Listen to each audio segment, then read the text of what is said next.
Right, we are back. Something I've been meaning to try for quite some time now. I finally got around to a few tests yesterday, and that is trying to get the Petri Effect in UV resin. This one's tricky.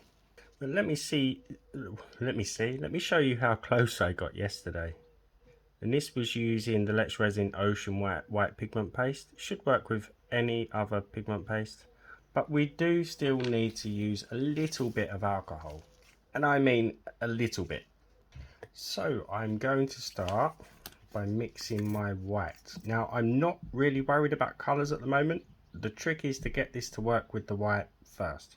If we can get this to work with the white, then we can then start introducing colour. I don't know how yet, but this is the initial first stage, because as we use a Sinker White alcohol ink in epoxy, it's the Sinker White that really does the work.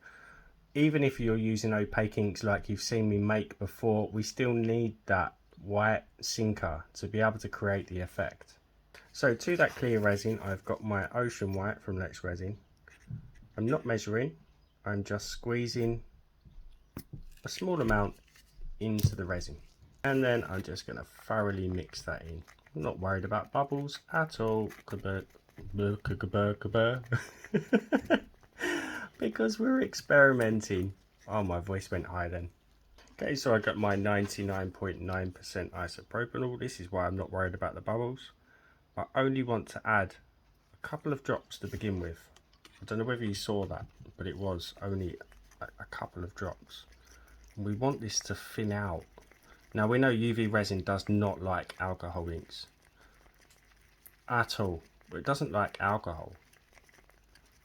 But I think I need a little bit more because I want that to drop off my stick, and the alcohol will help it spread on the surface of the UV resin. So I'm going to add another couple of drops. Maybe that was a drop too much, but we'll see. I can always add a bit more resin to this. I think that may be okay. We've got a nice drippy consistency. Now whether that white was a bit too much, we're going to find out. Now you do need to play around with timing with this, and we're going to do that.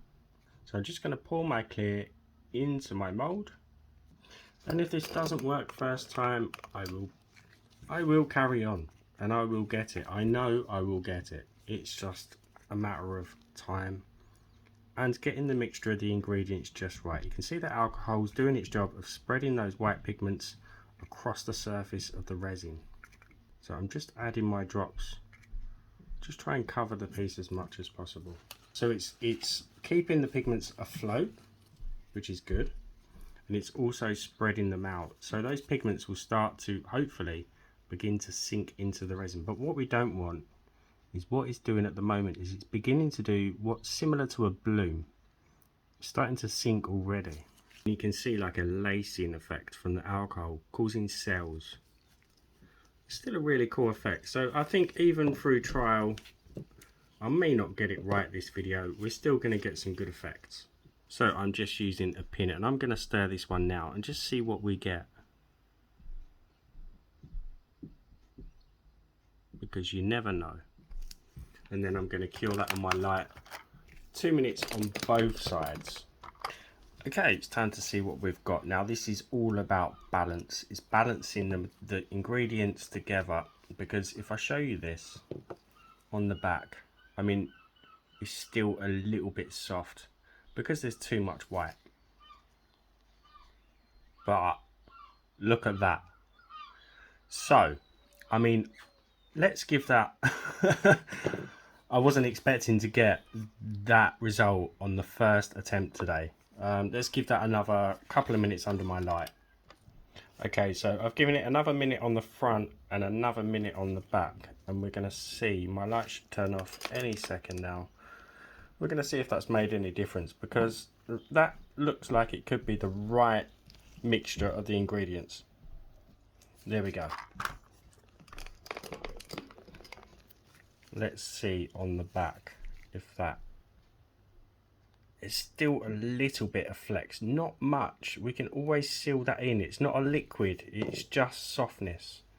But that is crazy. So if we could incorporate colour pigment pastes or dyes into that white or apply it before the white, we could get some incredible results in such a quick time. Right, so another thing I want to try is using a high viscosity resin as the base resin and then applying that same mixture that we've just used, and maybe it won't sink or, you know, give us as much depth. But to be honest with you, that result was incredible. And if you're wondering why I'm just not using a white Sinker alcohol ink, we've tried. It just does not work. The alcohol content is just way too high and it really goes messy. So we'll try again. Now this has been sitting for a good 10 minutes or so. So some of that alcohol content would have evaporated. So it'd be interesting to see what we get. You can still see the alcohol is doing its job. I could cover this, just make sure it doesn't evaporate, but it's going to be tricky. I want to see this stay more on the surface than what the other one did. I'll tell you what, I'm going to go in with a bit more and see what happens. I can already see just around the edges, you see there's like a darkness where it is starting to sink a little bit more. But what I'm going to do is now cover this. That'll do, just for a couple of minutes, just to let those pigments do a little bit of a sinking job. You may be wondering why, because I want to see some kind of sporing. I'm going to have a sneak peek. Okay, a couple more minutes. Okay, so I'm confident that it's not sinking as much. I've got a little hole in the end of my glove. I'm going to be patient, couple more minutes. Okay, let's do it. It's been about 3 minutes and I'm going to stir that. I'm being careful not to touch my mould. And again, give that a couple of minutes on both sides. Okay. It's still a little bit buoyant in the middle again, but it's something that we can work with. It's almost identical, if not the first one I think is better, because the pigments were able to move more into that lower viscosity resin. So what I'm going to try is do it again back how I did the first one, but I'm going to cover it. This is why I love experimenting. Now, do we still have any alcohol content in the white? It's not spreading the same now because it has evaporated, but I'm going to continue. I could already see a darker area around that bit there, so the alcohol has kind of evaporated quite significantly. So I can't cover this because that first blob that I put in is just sinking too fast. It's not going to work. So I need to cure this quickly. Okay, so this one's going to have more depth to it. I'm not curing it as long as I have the other two because I don't know how it's going to be. You know, I don't dislike that. That is really nice, but it's not the effect that we are going for.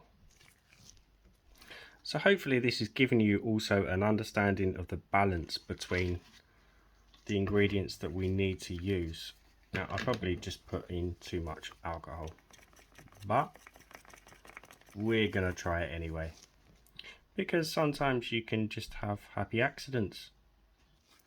Now if this one works, if this mixture works, I may go in and be brave with a bit of colour. I can already see there's too much alcohol, but I'm going to continue. We may have curing issues on this one, but I'm going to cover it and just give it a few minutes. It's only been a minute, but I wanted to show you.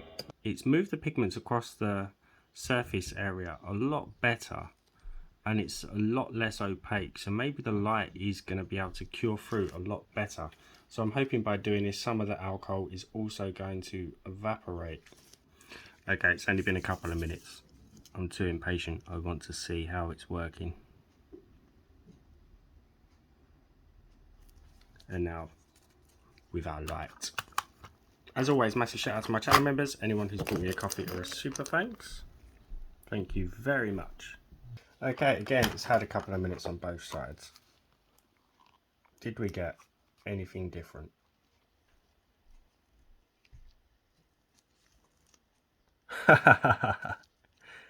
There it is.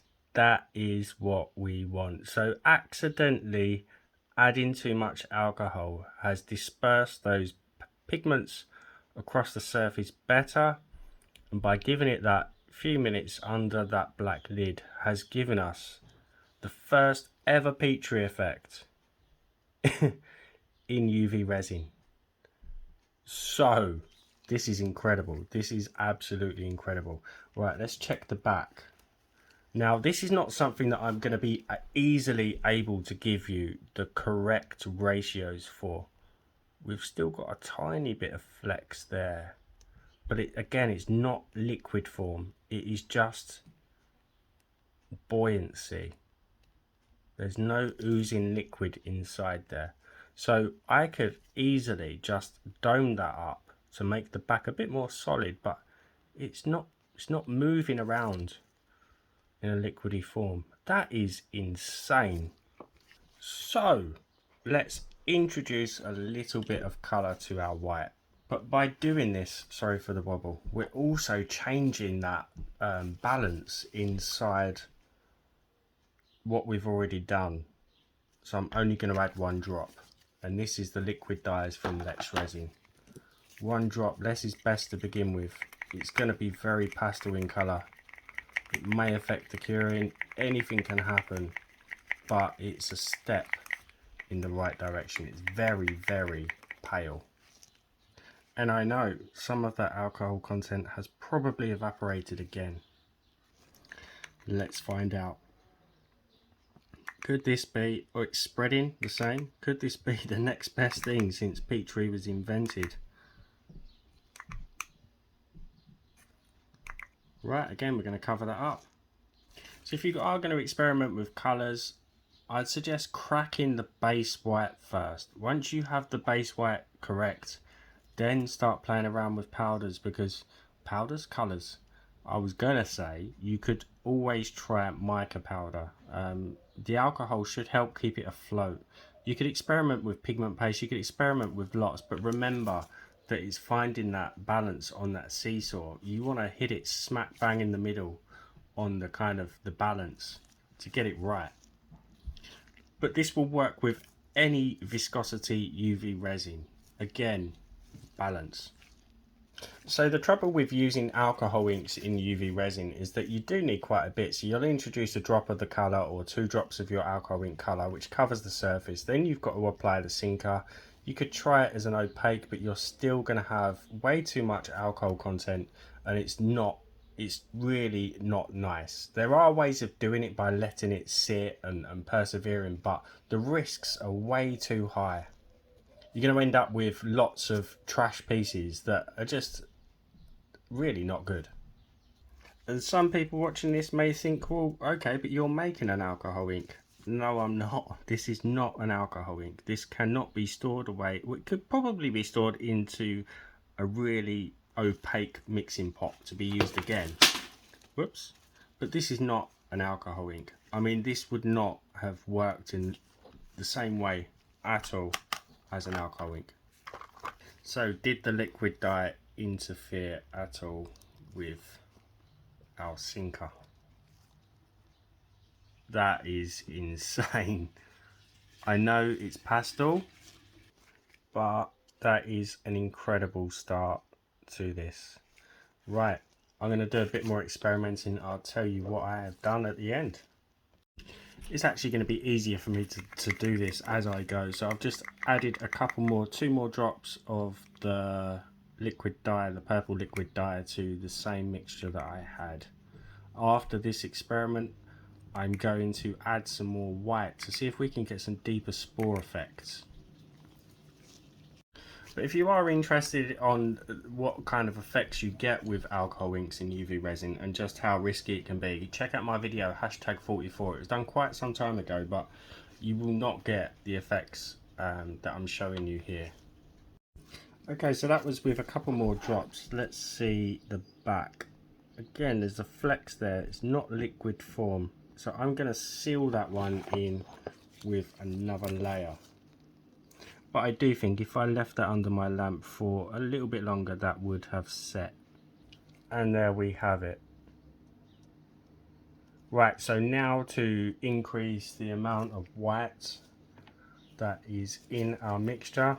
Again, some of the alcohol would have evaporated, but it hasn't seemed to have changed much over the last couple.